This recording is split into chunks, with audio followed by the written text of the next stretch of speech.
खेळायचे म्हटलं की मग कशावर भांडण खेळतात, कोणत्याही गोष्टीवर भांडण खेळतात. ही सगळी काळजी बापाला असते, ही सगळी काळजी बापाला असते. बाप म्हणतो बस माझ्या मुलीचं, माझ्या ताईडीचं लग्न आता झालं बाबा. ऐका, तो बाप कधी कोणापाशी न रडणारा बाप. काही जरी झालं कधी बाप रडत नाही, कधी रडणार नाही. पण ऐका, मुलीचं लग्न ज्या दिवशी होतं त्या दिवशी बाप एवढा रडतो, एवढा रडतो की बास त्याला वाटतं बा माझं काहीच चाललंय काही नाही. हे फक्त बापालाच, त्याला अगोदर बाप व्हावं लागेल बरं का, त्याला अगोदर बाप व्हावं लागेल. एक जण मुलगी आईचं महत्व पटवून देत होती लोकांना, म्हणजे गावातल्या महिलांना आईचं महत्व पटवून देत होती. आणि पटवून देत असताना म्हणत होती आई अशी असते, आईने हे काम केलं पाहिजे, बाळ सांभाळलं पाहिजे, बाळाला सांभाळलं पाहिजे. भाषण सांगायला लागले. आणि तेवढ्यामध्ये एक म्हातारी आली, म्हणे का ग, ए तुझं लग्न झालंय का? म्हणे नाही. आणि मग लग्न झालं नाही तुझं, तुला मुलं बाळ आहेत का? म्हणे नाही. मग मुलं बाळ नाही, तुझं लग्न झालेलं नाही, मग तू अधिकारी नाहीस. म्हणे आईचं महत्व सांगण्यासाठी तुला अधिकार नाही. म्हणे कस काय? अगोदर आई होय मग तुला कळलं आईचं महत्व.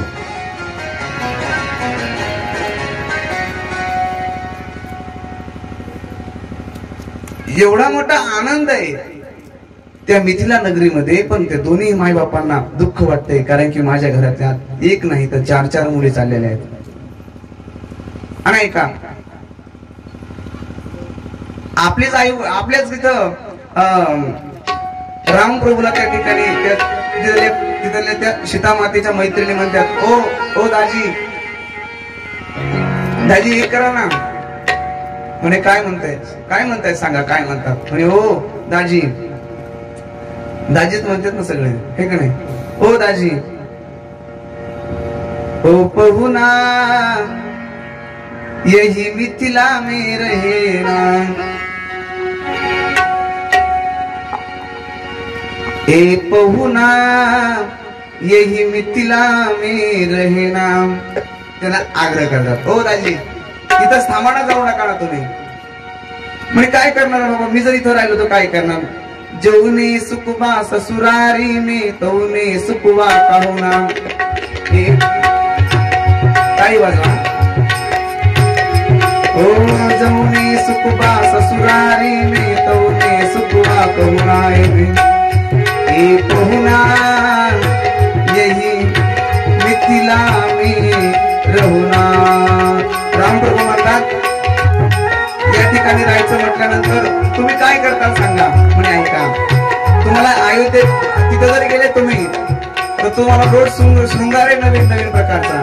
पण हे तुमचं गाव नाही, ही तुमची सासरवाडी आहे. आणि सासरवाडीमध्ये गावापेक्षाही जवळ जास्त मान आहे. आणि काय करू ऐका, हो रोज सवेरे उठन के इतर से नहवाएगा, एक महीना के भीतर करिया से गोर बनाया. ओ पहुना मिथिला में रहना, ओ पहुना यही मिथिला में रहना.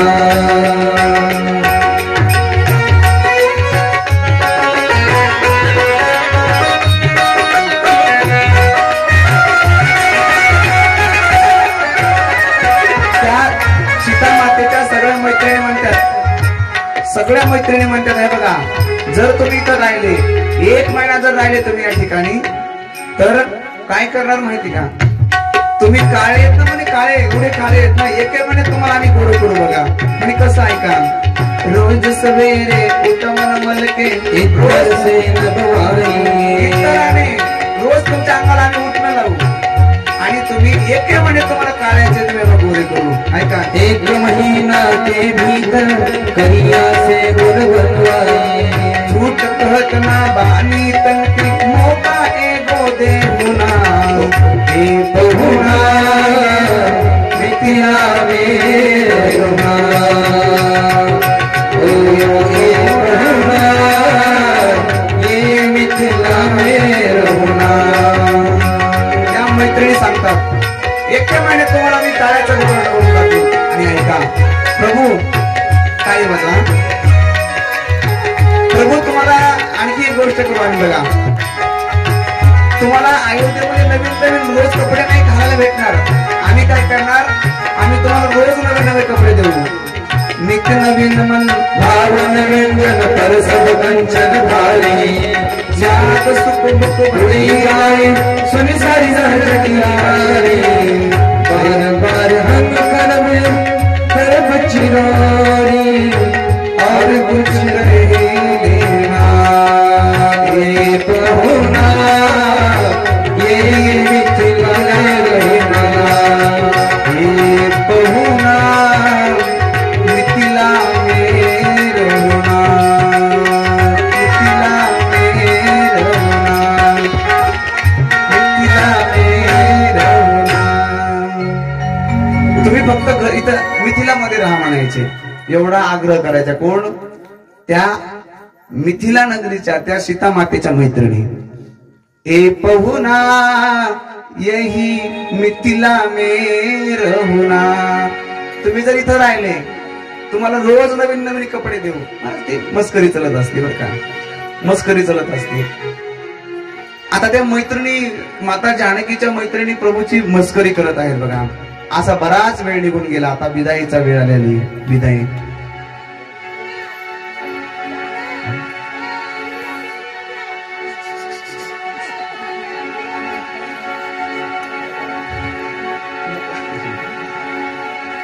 ती सीता मातेला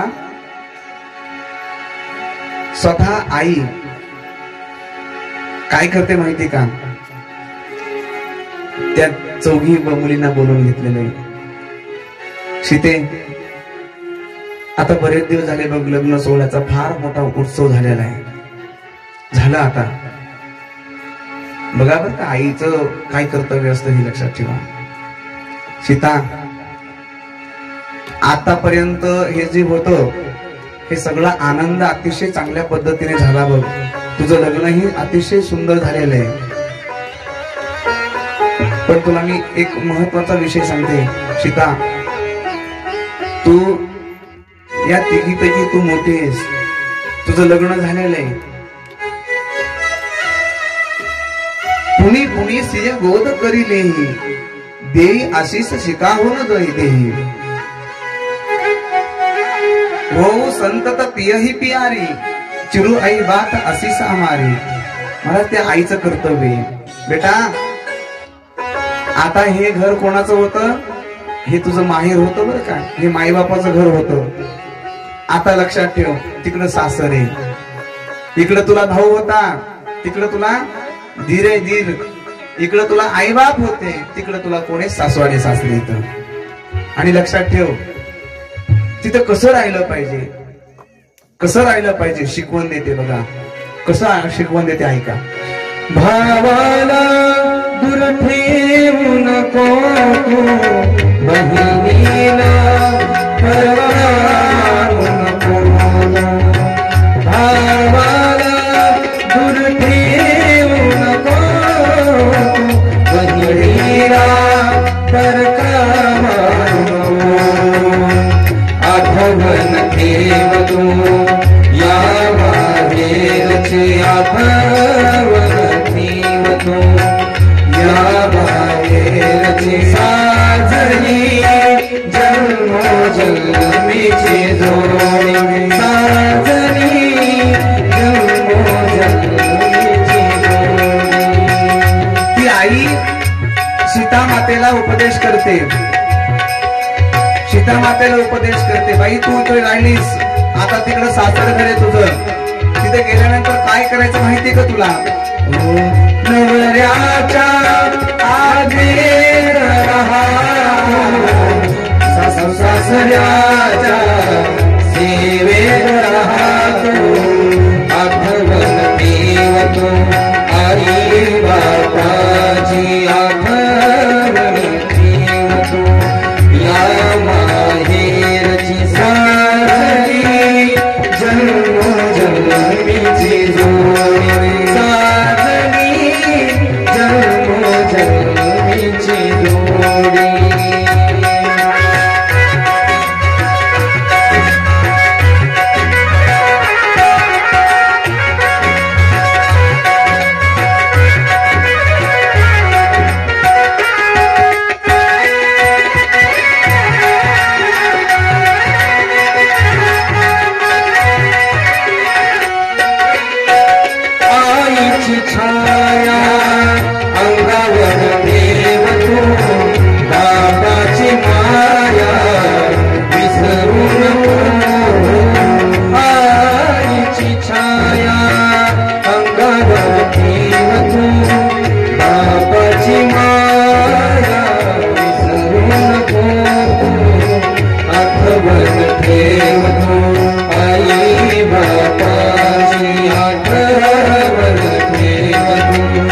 जावा बहिणीची साजनी जन्मोजन्मीची जोड साजनी जन्मोजन्मीची जोड साजनी जन्मोजन्मीची जोड ती आईला सांगते, ती आई सीता मातेला सांगते, बघ कसं राहिलं पाहिजे तिथं, नवऱ्याच्या आज्ञेत राहा, सासू सासऱ्यांच्या सेवेत राहिलं पाहिजे, ती आई सांगते. पण आजकालची आई काय म्हणते माहिती, हे बघ तुला मी सांगते पप्पे, आता तुझं लग्न झालंय, आता तुला जर लग्न झालेलं आहे काय नाही, 14 बघ महिना 2 महिने तुला जर बरं वाटलं तर त्या ठिकाणी राहायचं, नाही तर नीट गावाकडे निघून ये. म्हशीला काय, म्हशीचे शिंग लक्षात ठेवा जड नसतात बरं का, जड नसतात. मी आपल्या गावातला नाही सांगत हा, मी आमच्या इकडलं सांगतो. सगळ्यात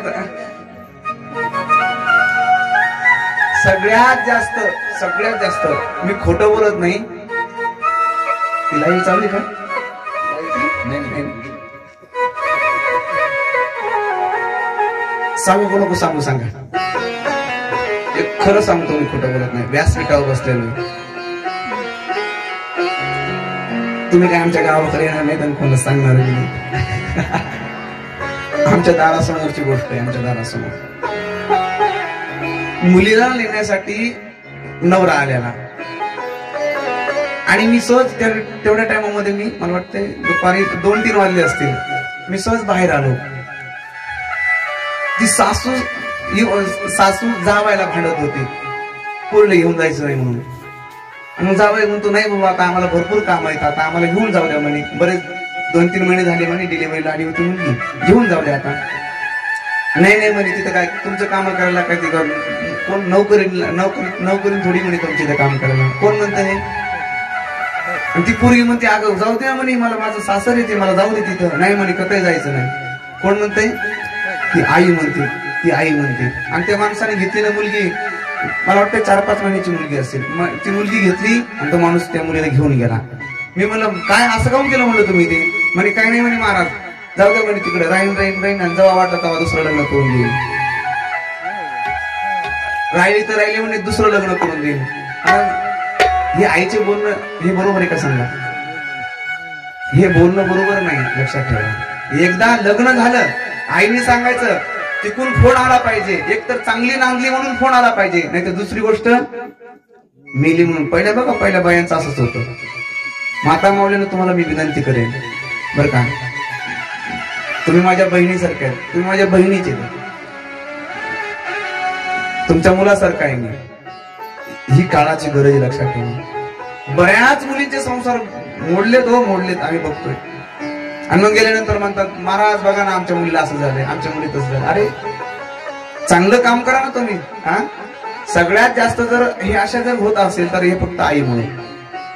पण आपल्या या केकच जळवत्या बाया लय चांगल्यात बाबा सगळ्या. हे सगळं तुला सांगतो मी आमच्या इकडलं, तुमचं काही सांगत नाही, लक्षात ठेवा. सीता मातेला ती माता सांगते, सीते हे बघ, तुझा पती हा परमेश्वर आहे, सासू सासऱ्याची आई वडील म्हणून सेवा कर. हे उपदेश केला पाहिजे का नाही? हा उपदेश केला पाहिजे. आणि काही जरी काम असेल तर नाही म्हणायचं नाही बरं का, हा आईचा उपदेश असतो, लक्षात ठेवा. मग अशीच आई खरी आहे की जी मुलीला सांगते, बेटा तिथं गेल्यानंतर काय केलं पाहिजे, हे तर बस आताच सांगायचं आहे बघ, सासू सासऱ्याला पाणी टाकायचं नाही. काय लागतं त्यांना तरी, सासू सासऱ्यांना काय लागतं घरामध्ये सांगा बरं, काय लागत नाही त्यांना, फक्त 2 मिनिटं चांगलं बोलणं. आयुष्यभर त्यांनी मरमर काम केलेलं असते. आता त्यांना वाटतं बा सून आली ना, आता सुनाने आमचे पूर्ण लाड करावे. आता भरपूर काम केलेले, सुनाने काय केलं पाहिजे, आणि सुनाला तरी दुसरं करायचं काय. आता एवढं अवघड झालेलं आहे. फोन करते, महाराज आमच्या मुलीला एखादं स्थळ बघा ना. स्थळ जर बघितलं, महाराज पण आमची मुलगी शेतात काम करणार नाही बरं का, बरं शेतात काम करणार नाही. मग महाराज बरं ठीक आहे, मग मुलगा आहे, मग त्याला शेत वगैरे नाही, मग नोंद नाही द्यायची. म्हणजे शेतात कामही करणार नाही. आपलं तसं नाही. म्हणजे शेतातही काम करायचं नाही आणि शेतही पाहिजे असं नाही पाहिजे. ही काळाची गरज लक्षात ठेवा. माणसं चांगले बघा, गुणवान बघा, कल्याण झाल्याशिवाय राहणार नाही. आणि मुलीचं कल्याण करण्याचं काम हे फक्त आईच्या हातात आहे. हा, संस्कार बाप देऊ शकत नाही. एवढे संस्कार बाप देऊ शकत नाही. मुलीला काय पाहिजे ते बाप देऊ शकतो, पण लक्षात ठेवा मुलीला जे संस्कार देऊ शकते ती फक्त माता आहे, ती फक्त आई आहे. म्हणून आईने संस्कार देणं गरजेचं आहे. बघा, तुम्हाला त्या दिवशी रोज सांगतोय मी, रामकथा ही आपल्या घरातली, दुसऱ्याच्या घरातली रामकथा नाही, ही आपल्या घरातली रामकथा आहे. बघा ना, आई सांगते, बाबा सासू ससुर गुरु सेवा करहू, पती रुकल की आय स्वानुसरे हो. सासू सासऱ्यांची सेवा कर, गुरुची सेवा कर, आणि हे बघ पतीचा कल पाहून आज्ञा पालन कर. पतीची या मता अनुसरून या पतिव्रता. जसं पती म्हणेल तसं वागलं पाहिजे, पतीला जसं आवडतं तसं केलं पाहिजे. आता मी तुम्हाला एक प्रश्न विचारतो, जमन का? आता काय मोकळं बोला. खरं सांगा, आपल्या घरामध्ये भाजी कोणाच्या मनावर होती? खरं सांगा, कोणाच्या मनावर होती? कोणाच्या मनावर होती? आपल्या नाही, तुमच्या मनावर होती. तुमच्या मनावर होती. ऐका, एक बाई नवऱ्याला म्हणते, बघा आता तुम्ही म्हणताल ती भाजी करणार मी, तुम्ही म्हणाल तीच भाजी करणार मी. आज प्रसन्न नाही म्हणे तुमच्यावरती, बरं का मी, आज तुम्ही म्हणाल ती भाजी करणार. तसं म्हणल्यावर त्याने अगोदर तर बाहेर आला, तो नेमकं मला सूर्य उगला कोण बघा. त्याने बघितलं तर पूर्वेकडून सूर्य उगला होता. ते म्हणे सूर्य तर पूर्वेकडून उगलाय, नेमकं हिच्या मनात काय आज नेमकं? ते म्हणे, स्वामीजी तुम्ही म्हणाल ती भाजी करणार मी. म्हणजे चालते, पण ठीक आहे. ते म्हणतो, आज वरण करत. म्हणे, काय माणसं आहे तुम्ही? हा, वरण कुठं? आज वरण होय? नाही नाही नाही नाही, म्हणजे दुसरी भाजी सांगा काहीतरी. ते म्हणे, असं कर, वांग कर, वांग. काय पटत तुम्हाला? म्हणे, आपला पप्या खात नाही ना, त्याला खरूज आलेलं आहे, त्याच्यामुळे तो काय पप्या काही खात नाही म्हणे वांग. आता ते वांग खात नाही, ते म्हणे मग असं कर, बेसन कर. बेसन कर म्हणल्यानंतर ते म्हणे, बरोबर बेसन होय? बेसन कशाला सांगताय म्हणे तुम्ही? मग म्हणे, जाऊ दे, कारल्याची भाजी कर. मग ते म्हणे, कारल्याची भाजी म्हणे. ते म्हणे, बघा ना, तुम्ही खाता, मी खातो, पप्या खाऊ, पण म्हणे आम्ही पिंकी खाती का? पिंकीला नाही ना आवडत म्हणे. अगं म्हणे, मग एवढं नाही तर तुझ्या मनाने कर ना. बरं ठीक आहे, जाऊ द्या म्हणे, माझ्या मनाने करते. नाही महाराज, शेवटी जे वाटणार ना तसंच करणार. लक्षात ठेवा. म्हणजे घरामध्ये चलतंय कोणाचं? तुमचं. ते म्हणा, महाराज तुम्हाला काय सांगावा, पण ऐका, लक्षात ठेवा, मुलांवरती संस्कार देणं गरजेचं आहे. आणि ती लहानशा त्या सीता मातेला आईने मांडीवरती घेतलेले, बेटा सगळा कुलाचार कसं वागलं पाहिजे, सुनाने घरामध्ये कसं वागलं पाहिजे, हा सगळा संस्कार, हे सगळे विचार माता आपल्या मुलीला देत आहे. चारही मुलींना सांगत आहे, सीतेला जवळ घेऊन बोलवत आहे, कारण की सीता ही घरात सगळ्यात मोठी होती. आणि मग झालं, सगळ्यांचे दर्शन घेतलेले येतं. आणि मग सगळ्याचे दर्शन घेतले, आता निघलेले बरं का, निघलेले येतं. सण सण सण सण समोर समोर चालायला लागले ना. रामप्रभू समोर चालले तर माता जानकी पाठीमागे, भरत शत्रुघ्न हे सगळ्या जोड्या पाठीमागे चालतात. चालता चालता त्याच्यात एक जण म्हणतो, ओ राघव, ओ राघव, जरा सावकाश चला, सावकाश. ओ राघव, जरा सावकाश चला. राघव धीरे चलो, ससुराल गलिया धीरे चलो. ससुराल गलिया राघव धीरे चलो, ससुराल गलिया राघव धीरे चलो. ससुराल गलिया राघव धीरे चलो. राजा राम राम राम, सीता राम राम राम, राजा राम राम राम, सीता राम राम राम, राजा राम राम राम, सीता राम राम. टाळी वाजवा, टाळी वाजवा.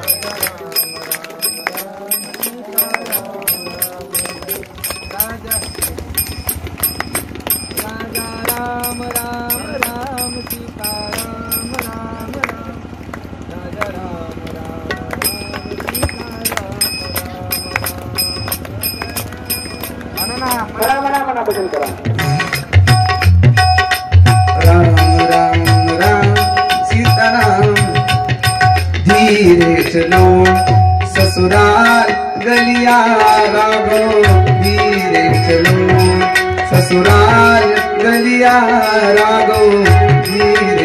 चलो मिथिलापुर की नारी नवेली मोहित छावी लखी रंग रलिया धीरे चलो ससुराल गलिया राघव धीरे चलो ससुराल गलिया राघव धीरे चलो धीरे चलो धीरे चलो। सगळेजण सांगतात ओ प्रभू सावका चला जरा सावका चला ससुराल गलिया राघव धीरे चलो सावका चला। आणि सीता मातेची आता विदाई होते राज दुलारी की होत विदाई राज दुलारी की होत दुलाई विदाई होत आहे माता जानकीची। मग ऐका सगळी नगरी मिथिला नगरी माता जानकीला त्या तीनही बहिणीला वाट लावण्यासाठी आलेली आहे बघा। आई बापाची लाडाची लेकही निघाली नवऱ्या घरात पुढे माहेरच्या घरात आसवा परी थोड्या माहेरच्या आसवा परी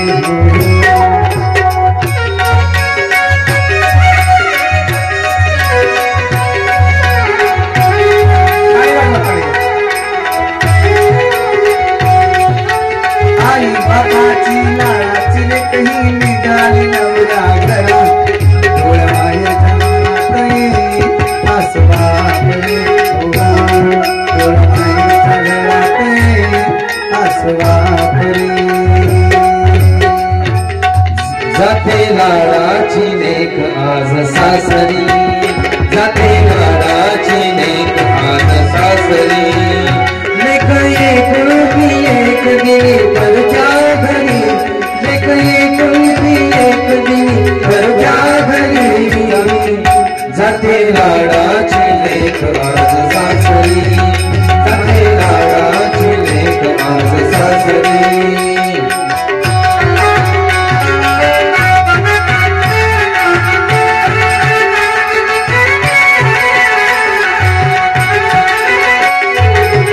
हसली खेळल की वाढली माहेरात आणि मैत्रिणी सवे केली मोज दिन रात केल्या फोड्या इथे आणि हुडक नाही केला वाटे पोरीला आज बालपणा आठवला किती आनंदात राहिली आजवरी किती आनंदात राहिली आजवरी जाते लाडाची लेक आज सासरी जाते लाडाची लेक आज सासरी जाते लाडाची लेक आज सासरी।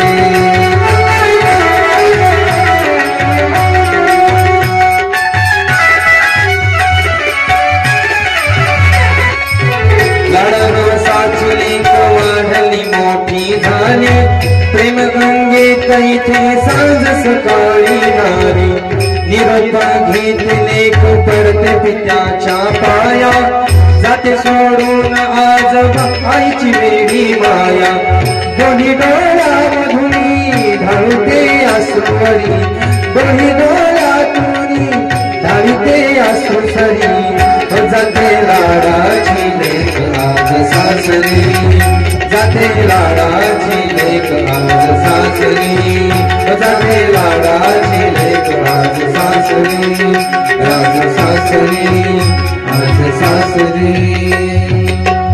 आईची लाडाची लेक असणारी ती सीता माता गेलेली आता ऐका सगळं वराड आता अयोध्येमध्ये आलेले एकदम आनंद त्या अयोध्येमध्ये अतिशय सुंदर प्रकारे संसार चालू आहे राम प्रभूचा।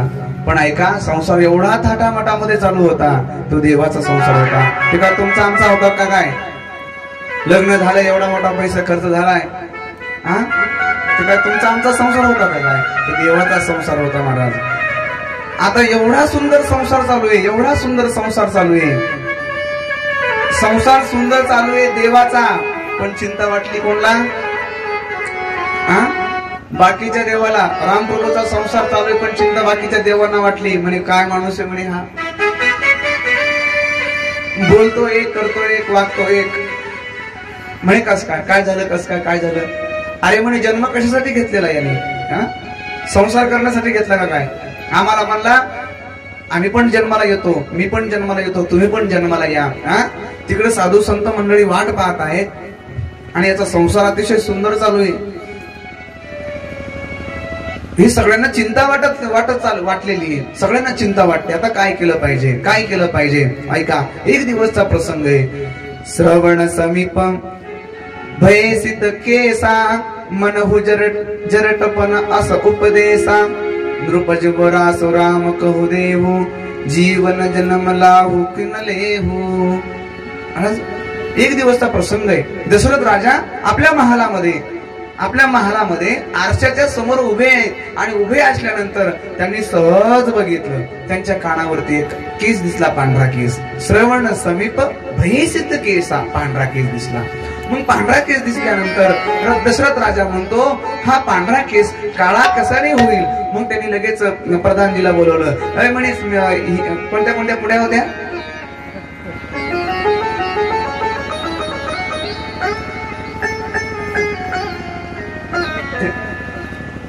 डोक्याला लावण्यासाठी आता पांढरा केस झाल्यावर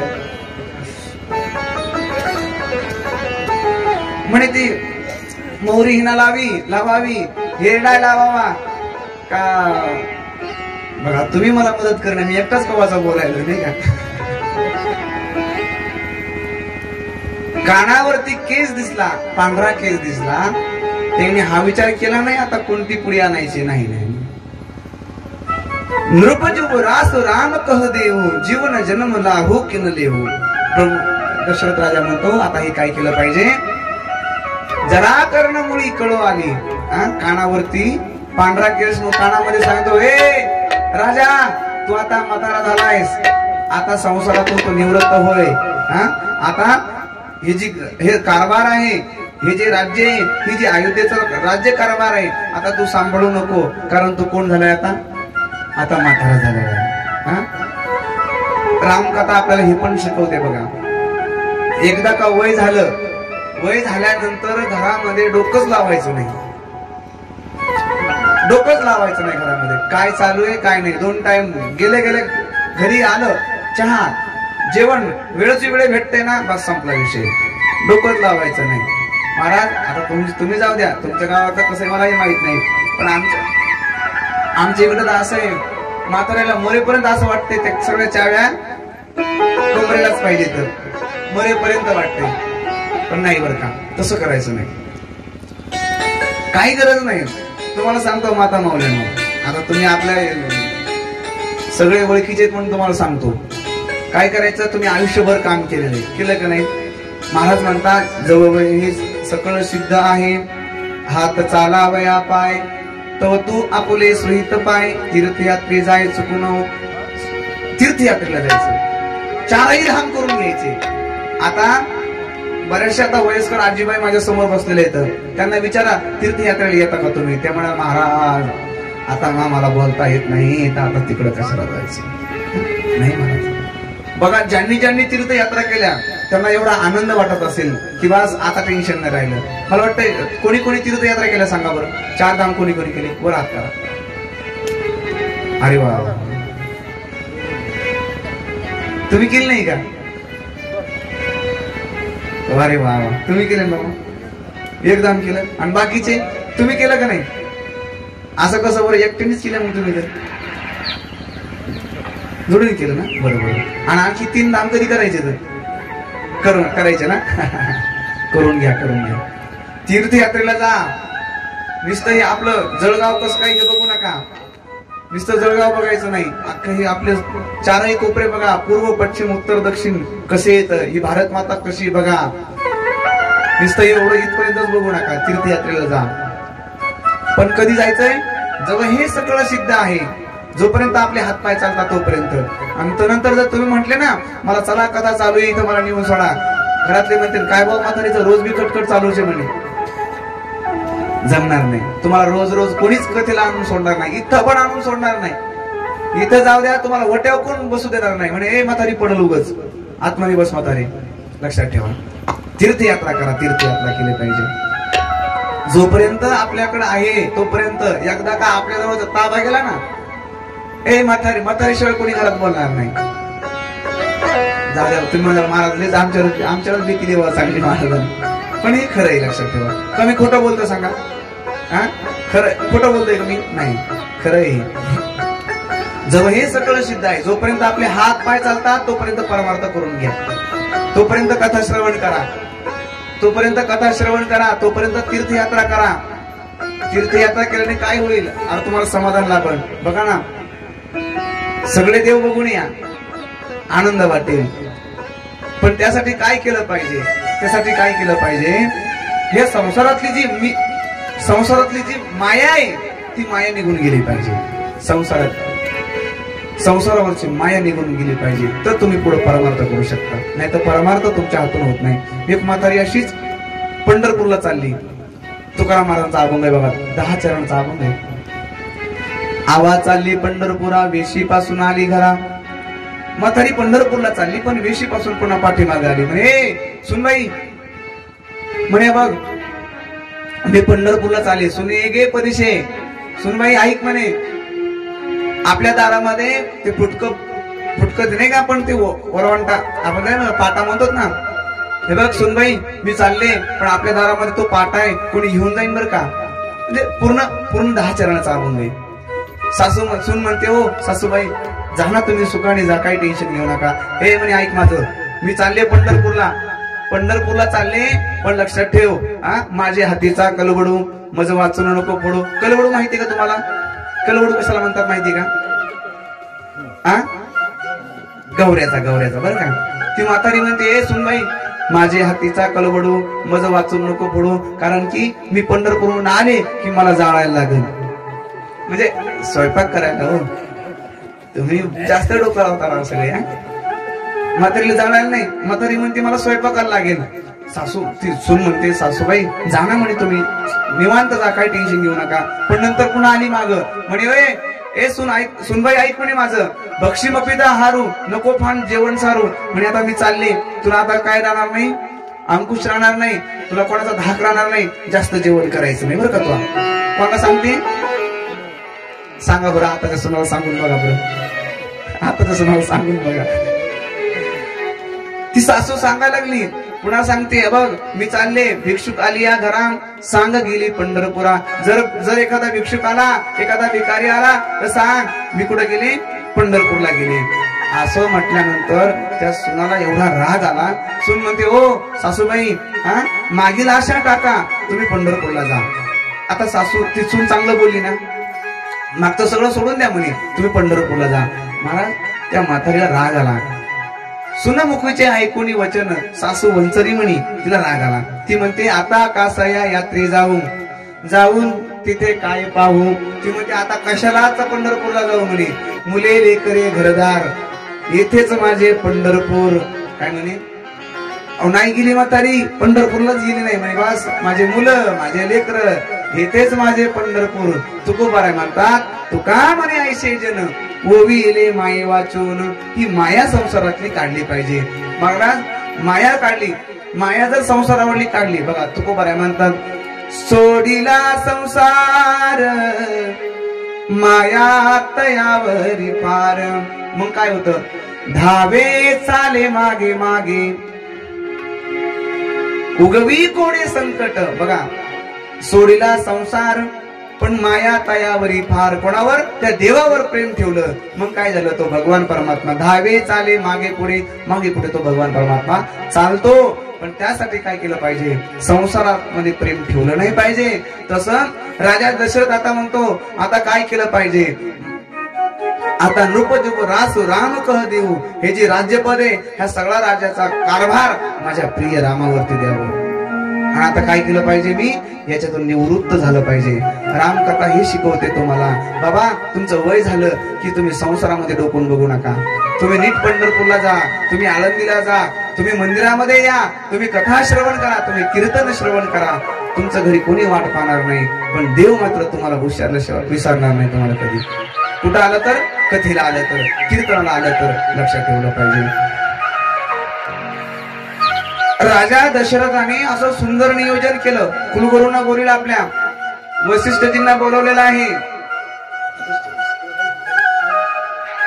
वसिष्ठजींना बोलवलंय आणि सांगितलंय माझ्या मनामध्ये असा विचार आहे आणि कृपा करून हा माझा जो विचार आहे तो चांगला आहे का सांगा. वसिष्ठजी म्हणतात अतिशय सुंदर आहे, टेन्शन घेऊ नका. आता आपण काय करू, अगदी उद्या लगेच उद्या आपण काय करू, राम प्रभूचा राज्याभिषेक आपण रामाला काय करू, रामाचा राज्याभिषेक करून टाकू. महाराज एवढा आनंद वाटला, प्रत्येकाला आनंद वाटला. एवढा आनंद की खूप आनंद. हा आनंद सगळ्यात अगोदर जास्त त्या कैकेयीला झाला. कैकेयी म्हणते माझा राम राजा होणार आहे, माझा राम राजा होणार आहे, माझा राम राजा होणार आहे. एवढा आनंद त्या कैकेयीला. पण ऐका, बाकीच्या देवांना वाटलं आता काय अवघड झालं. एक तर लग्न झालं, लग्नानंतर आता लग्न झालंय, बरं लग्न झाल्यानंतर तर आपण तर ते लग्नामध्ये विघ्न केलं, आपण मुहूर्त चुकवलेला आहे, लग्न व्यवस्थित झालेलं नाही. पण आता काय करावं, आता तर याला राजगादीवर बसणार कोण, रामप्रभू. जर राजगादीवर बसले तर या वनामध्ये कोण येणार, साधू संतांचा उद्धार कोण करणार, ही चिंता कोणाला लागलेली, देवांना. मग देवांनी काय केलं माहितीये का, त्या अयोध्येमध्ये एवढा आनंद चालू आहे,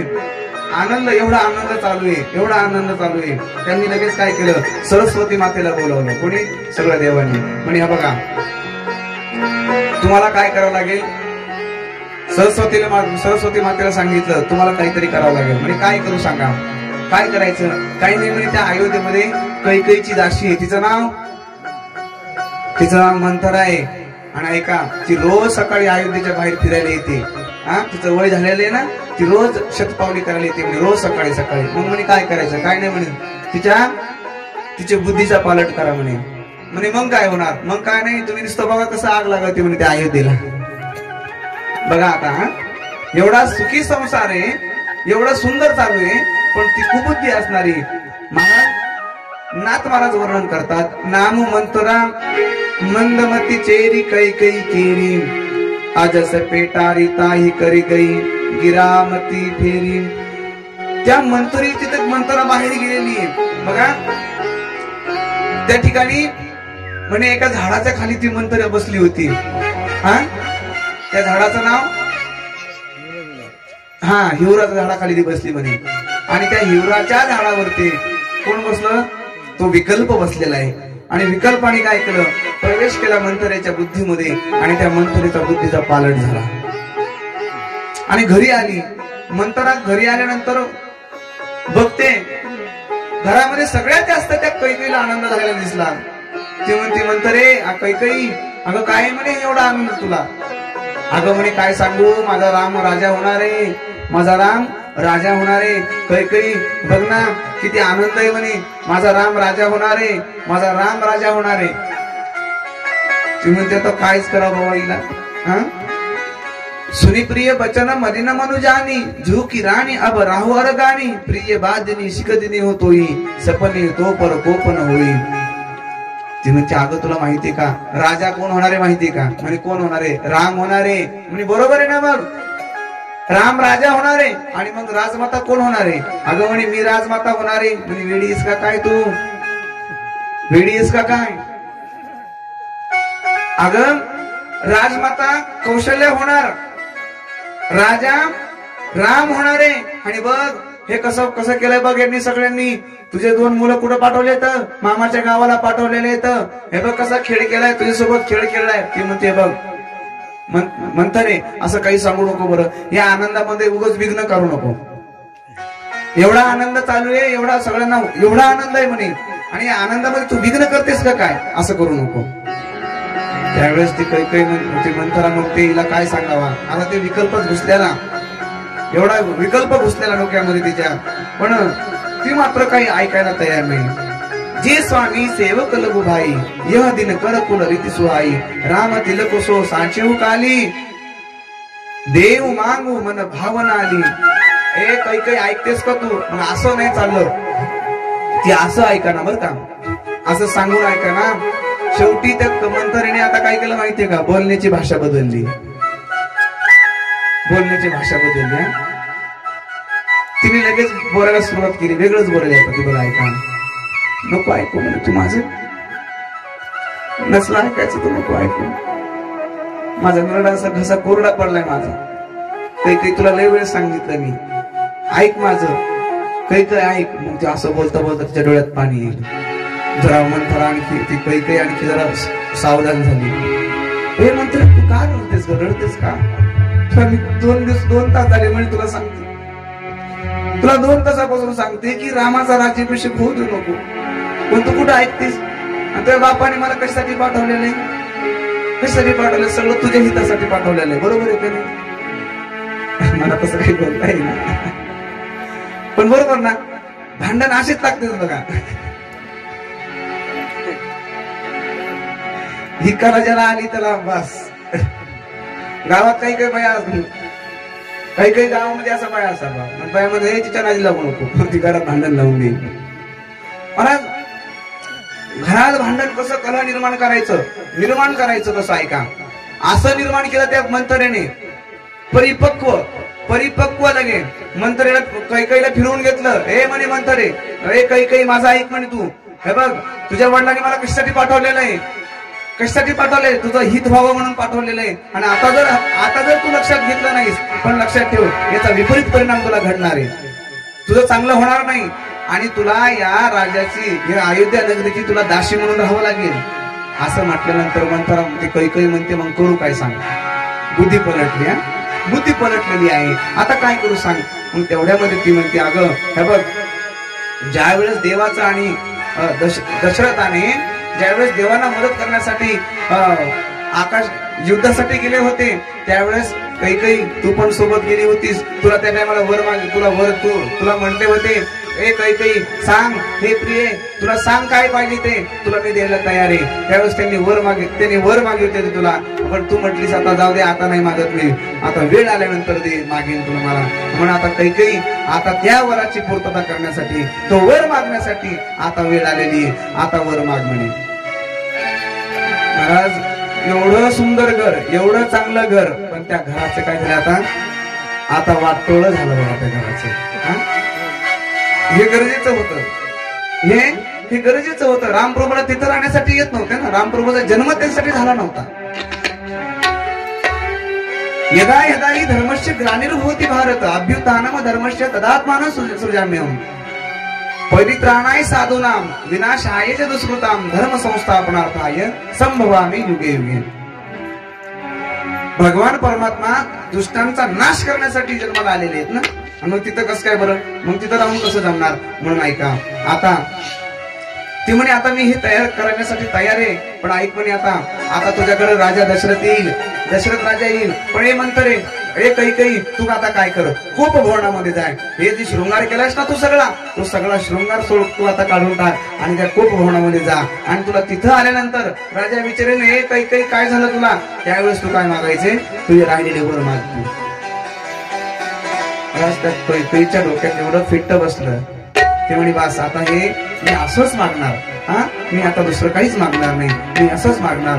आणि त्या कोप भवनामध्ये सगळे वस्त्र काढले, ते नवीन वस्त्र काढलेले येतं, जुने परिधान केलेले, फाटलेले वस्त्र परिधान केलेले येतं, अंगावरती जो काही शृंगार होता तो पूर्ण काढून टाकलेला आहे.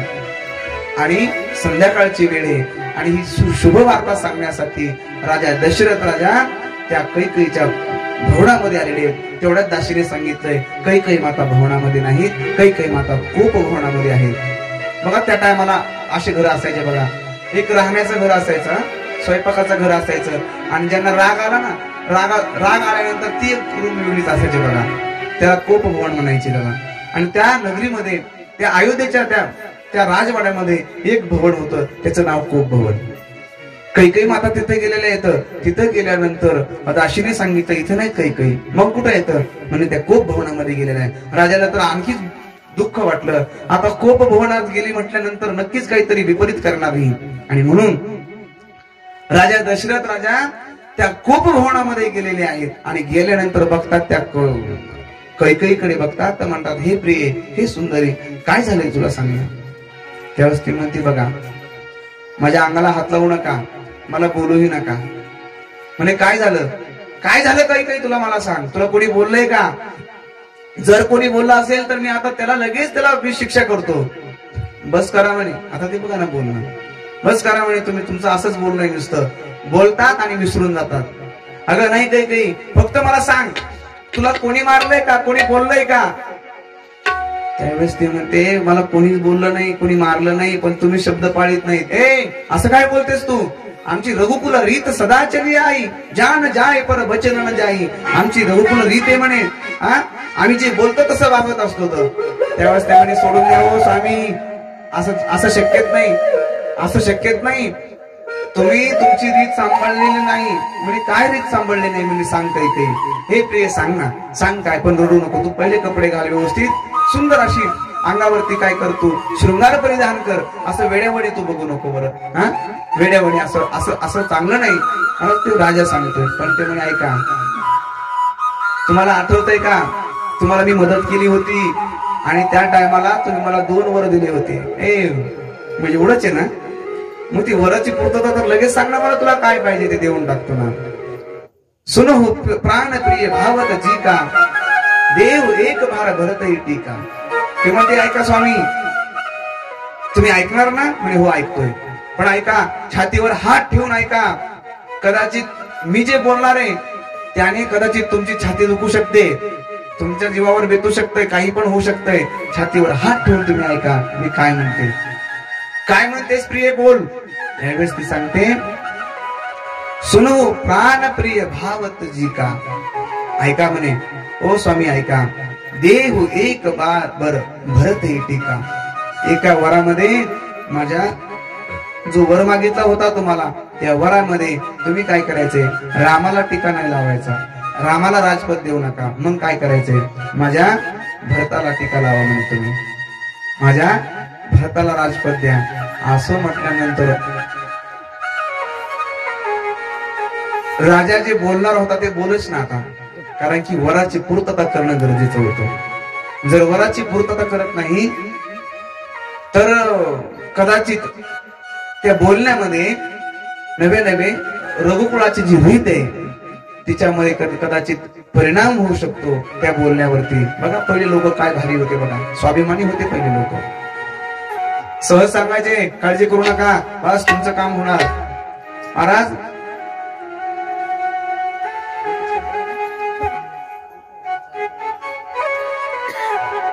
पहिले माणसं असे होते, शब्द दिला की ते पूर्ण करायचे.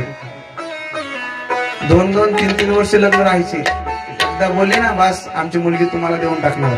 शब्द असा होता. आणि इमानदारीने जर असं म्हटलं मग तर विषय येत नाही. पहिलं काय होतं महाराज, शब्दावर खूप महत्व होतं शब्दाचं. आता सुख दुखता एक सब काम, अपना हो या ठिकाना, एक वो भी था जमाना, आज ये भी है जमाना. पहिल्या काळात पहिला असं असायचं, एखाद्याच्या घरात जर कोणी वारलं ना, कोणी जर गेलं तर सगळं गाव दुःखी व्हायचं, सगळं गाव दुःखी व्हायचं, सगळं गाव दुःखी व्हायचं. सगळं गाव शोक करायचं.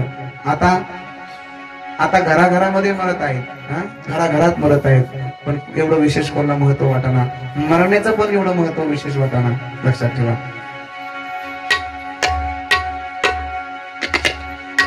तो जमाना वेगळा, आताचा जमाना वेगळा आहे. लक्षात ठेवा. बोलण्यावर राजाला वाटलं कदाचित जर आपण जर नाही दिलं तर कदाचित याचा परिणाम वेगळा होऊ शकतो. आणि दुसरा वर मागते, मागव दुसरं बर कर जोरी, पुरहु नाथ मनोरथ मैरी, एक वरदे भरताशी, स्वये द्यावे निजराज्याशी, जैसा उल्हास सभाभिषेकशी, तेने उल्हासी अभिषेकी. ऐका, तुम्ही जेवढे आनंदात आहेत ना सध्या, तेवढेच उल्हासामध्ये माझ्या भरताला काय करा, राज्यपद द्या, त्याला राज तिलक द्या. आणि दुसरा वरदे श्रीरामाशी, धाडावे दंडकारण्याशी. दुसऱ्या वरामध्ये रामाला अरण्यात पाठवा. राजा म्हणतो, अगं प्रिय, पहिला वर जो आहे तो मागितला तर मी तो पूर्ण करू शकतो, काही अडचण नाही. पण दुसऱ्या वरामध्ये असं कशाला रे? माझ्या रामाला वनवासाला का पाठवतेस? जेवढा राम मला प्रिय आहे तेवढा तुला पण प्रिय आहे ना, मग असं काय करतेस तू? असं नाही केलं पाहिजे ना. मला तू समजावून सांगतोय, एवढं समजावून सांगतो, असं नको करू ना. माझं नाही अति स्वार्थ. ते म्हणे 1 वर्ष नाही, 2 वर्ष नाही, तर 14 वर्ष वनवास पाहिजे त्याला. दुसऱ्या वरामध्ये राज्य करील माझा भरत, पुढे रघुनाथ राज्य करो. 14 वर्ष माझारी, 14 भुवने भरत आवरी. राम आलियावरही मग कैशा पर्यंत राज्य पावे. नाथ महाराज वर्णन करतात. बाबा 14 वर्ष त्याला वनवास, आणि त्याच्यानंतर जर आल्यानंतर जर राम आला तर त्याला स्वखुशीने काय करू द्या? या अयोध्येचं राजपद सांभाळू द्या. पण 14 वर्ष महाराज बघा कसं पीठ केलं होतं त्या कैकेयीला. 14 वर्षाचा वनवास माग रामाला, जेणेकरून तुझा भरत सगळं काही समजून जाईल. राजपद कसं सांभाळलं पाहिजे हे सगळं त्याच्या लक्षात येईल. कैकेयीने 2 वर मागितलेले तर पण राजा एवढा दुःखी झाला, अनेक प्रकारे समजून सांगितलं. जिये मिन भरू बारी बिहीना, मनी मिनु फन कियो जिये दुख दीना. कहे उसुबाऊन चलू मन माही, जीवन मोरे राम बिनु नाही. जीवन मोरे राम बिनु नाही. ऐका, दशरथ राजा म्हणतो, अगं कैकेयी हे जर मागितलंस तू एवढं तर काय अडचण नाही बाबा, पण 14 वर्षाचा वनवास मागू नको. कारण का? जीवन मोरी राम बिनु नाही. जर माझा या अयोध्येतला रामच निघून गेला तर माझं आयुष्य कशाचं आहे? कशासाठी? अरे मी राहणार नाही, मी मरेल मी. महाराज पण ती तिच्या अंगामध्ये एवढी वेगळीच एक काय होती, अतिशय गर्विष्ठ असणारी ती कैकेयी. अतिशय पापिष्टी ती कैकेयी. आणि ती कैकेयी म्हणते नाही, मी सांगेल तेवढंच करा. कैकेयीला दशरथ राजा सांगतो, अगं ऐक माझं, जर या अयोध्येमध्ये राम राहिला नाही तर मी राहू शकत नाही. अतिशय माझा प्रिय असणारा राम, जर राम गेला तर राहणार काय? असं बोलत बोलत बोलत बराच वेळ निघून गेला. इकडे मात्र सगळ्यांना आनंद वाटलेला आहे. एवढा आनंद आहे दशरथ राजा कौशल्य मातेला, एवढा आनंद आहे. कौशल्य मातेला रात्रभर झोप नाही, सुमित्रा मातेला रात्रभर झोप नाही. इकडे त्या अयोध्या नगरीमध्ये एवढा आनंद उत्सव आहे. कारण का? माझा राम राजा होणार आहे ना, माझा राम राजा होणार आहे. प्रत्येकाला आनंद आहे, प्रत्येकाला आनंद आहे. पण ऐका, बराच वेळ निघून गेला. बराच वेळ निघून गेल्यानंतर सकाळची वेळ आहे. राम सुमंत्र ही आवत देखा, आद रोखीन पिता समलेका. सकाळची वेळ, सुमंताने बघितलं, अरे राजे आणखी उठले नाहीत. सकाळी सकाळी राज्याभिषेक करायचा आहे आणि आणखी दशरथ राजे उठले नाही. काय म्हणे?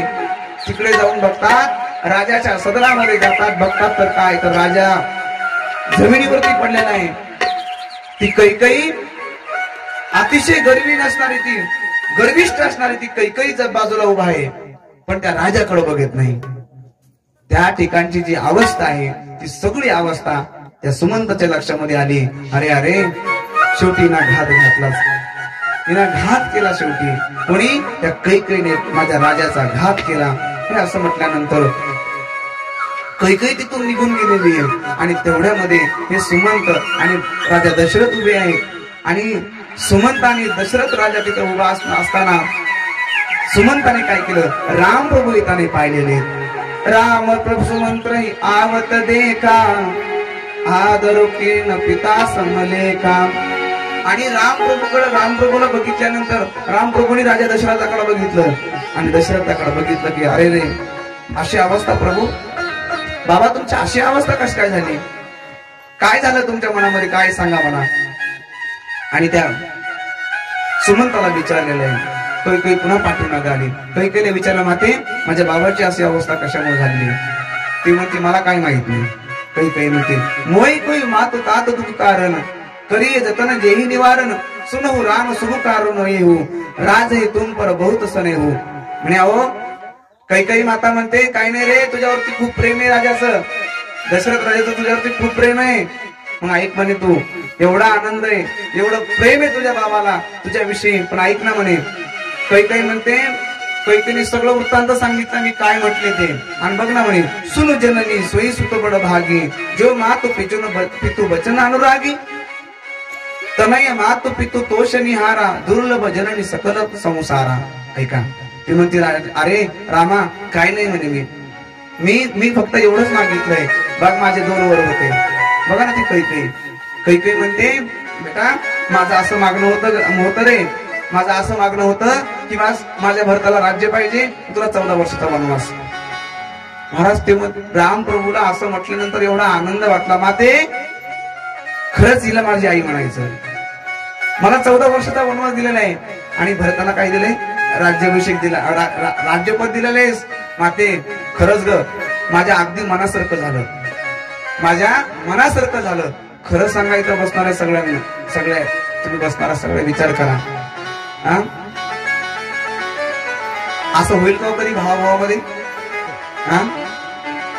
असं होईल का कधी सांगा? सावत्र मुलगा आहे तो राजा राम, आणि तेव्हा तो आई अगदी चांगलं केलं. असा मुलगा जर असता आपला एखादा, तर त्याने पहिली अगोदर कुऱ्हाड आणली असती, पहिले म्हणलं असतं आईचं मुंडकट छाटतो. पण रामकथा आपल्याला ही शिकवते, बाबा रे सावत्र मुलाने सावत्र आईसोबत कसं वागलं पाहिजे ही रामकथा शिकवते. बरोबर ना? ही रामकथा शिकवते.